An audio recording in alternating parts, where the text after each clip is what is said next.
இது வந்து என் தங்கச்சி விஜயா வச்ச சட்னி. இது ஒரு வித்தியாச சட்னியானால அதுவும் சமைக்கும்.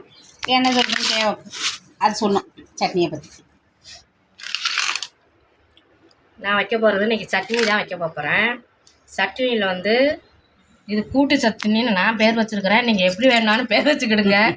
இதில் வந்து தக்காளி 4 தக்காளி எடுத்துக்கிட்டேன், கருவேப்பிலை, கொத்தமல்லி, புதினா, வெங்காயம், சின்ன வெங்காயம் தான், நான் பெரிய வெங்காயம் தான் எடுத்துருக்கிறேன், 2 பச்சை மிளவா, பட்டை மிளவா, உளுந்து இத்தனையும் சேர்த்து வதக்கி வச்சு ஆற வச்சு மிக்சியில் போட்டு அடித்து தாளிக்கையில் கொஞ்சோண்டு உளுந்தும் கடுகும் போட்டு தாளித்து கருவேப்பிலையும் போட்டு தாளித்து வச்சு முடிச்சு பார்த்தியெல்லாம் அவ்வளோ டேஸ்ட்டாக இருக்கும். இதை நான் வதக்கிட்டு உங்களுக்கு காமிக்கிறேன். வாங்க வீடியோக்குள்ளே போகலாம்.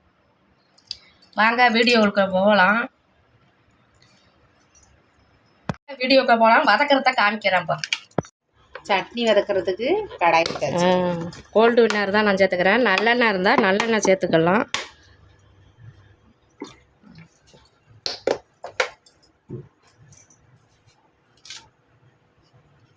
ஃபஸ்ட்டு வந்து காஞ்ச மிளவா போட்டுக்கிடுவோம்.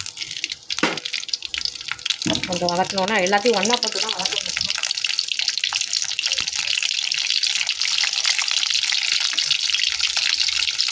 காஞ்ச மிளகா இதோட உளுந்து சேர்த்துக்கிட்டோம். பச்சை மிளகா, உளுந்து இதெல்லாம் ஒன்றா போட்டு வதக்கிட்டு அப்புறம் வெங்காயத்தை போட்டுக்கிட்டுவாங்க.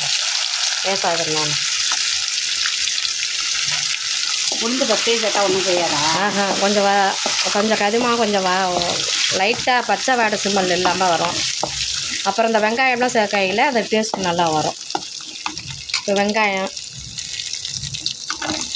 அப்புறம் நீ எல்லாத்தையும் ஒன்றா சேர்த்து வதக்கலாம். அதை லேசாக சூடு இறங்கிட்டுருக்காங்க. புதினா, கொத்தமல்லி, கருவேப்பிலை இதெல்லாம் கொஞ்சம் வதக்கிட்டு அப்புறம் தக்காளியை சேர்த்துக்கிறேன். நல்லா பச்சை நல்லாயிருக்கும் ஃப்ரெஷ்ஷாக. இதனாலாம் நம்ம சப்பாத்திக்கும் இது சாப்பிட்டுக்கலாம். அவ்வளோ டேஸ்ட்டாக இருக்குது. இது வித்தியாசமான இதாக தான் இருக்கும்.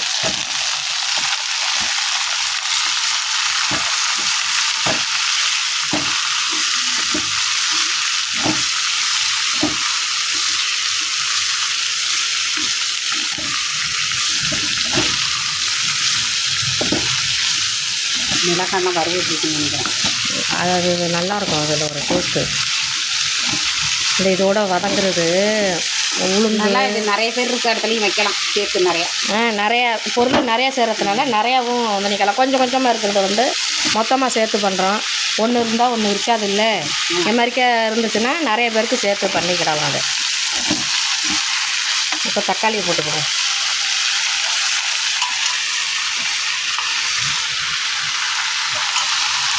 தக்காளி போடையில் கொஞ்சம் உப்பு போட்டால் சீக்கிரம் வதங்கிடும். கல் உப்பு சால்ட்டு உப்போட கல் உப்பு தான் சீக்கிரம் வதங்கும்.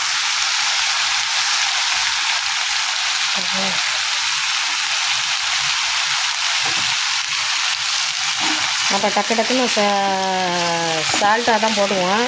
கல் உப்பு போட்டோம்னா உடனே டக்குன்னு வதங்கி கொடுத்துரும்.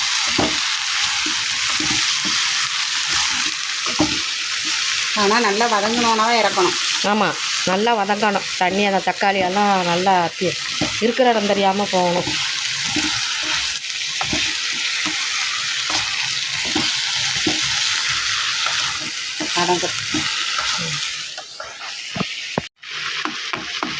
நல்லா நல்லா வதங்கட்டும்.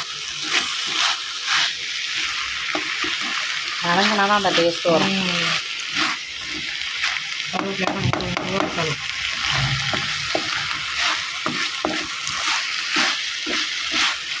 இந்த கருவேப்பிலை எல்லாமே சத்தான இதுதானே. புதினா எடுத்து உள்ளது.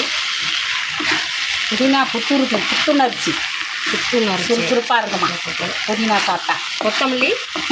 கொத்தமல்லியும் வயிற்று புண்ணாட்டம், வயிற்று நல்லா உள்ளதுதான். கொஞ்சம் மாசமாகவும் இருக்கும். கருவேப்பிலை கண்ணுக்கு குளிர்ச்சி, முடி கண்ணுக்கு குளிர்ச்சி எல்லாமே. உளுந்து எலும்பு சம்மந்தது எல்லாமே பிள்ளைங்களுக்கு எல்லாம் சேர்த்துட்டு என்னமோ சேர்க்கலங்க. நீங்கள் பூண்டு இந்த இறக்க சமயத்தில் அப்படி தான் சூட்டில் நல்லாயிருக்கும். பூண்டு வந்து சேர்த்துக்கிடணும். 2 பூண்டு ஊற்றிக்கிறேன். அதுக்கு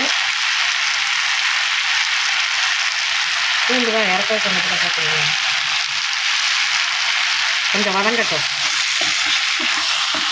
இந்த பையன் இந்த பூண்டை சேர்த்து இறக்கவே வேண்டியதுதான். நல்லா வதங்கிடுச்சு.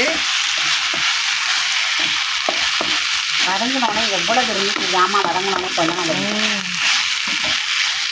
ஏன் இது 5-6 பேர் சாப்பிட்றாங்கன்னா உளுந்து சேர்த்துருக்கிறோம்னா கொழப்பு இருக்கும் உங்களுக்கு. சப்பாத்திக்கும் சேர்த்துக்கலாம், தோசை இட்லி. இறக்கணோடனே இறக்கி ஆறினோடனே அடிக்கலாம். நீ இறக்கி இது இப்போ மிக்சியில் அடிச்சுட்டு வரும். இப்போ எண்ணெயை ஊற்றி தாளிப்பு கொடுத்துருவோம் சட்னிக்கு.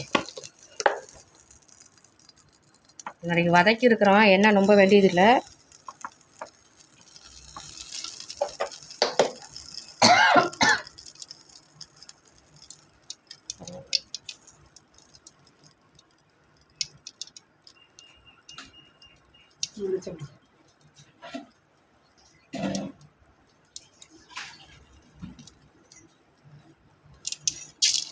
கடுகு போட்டு வெடிக்கணும். கடுகு போட்டோம்னா கருவேப்பிலையை போட்டு தாளித்து இறக்க வேண்டியது.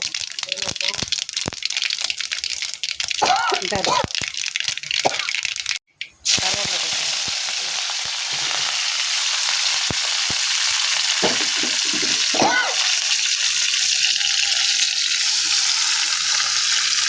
உளுந்து சத்தம்னே கொல கொலன்னு இருக்கு.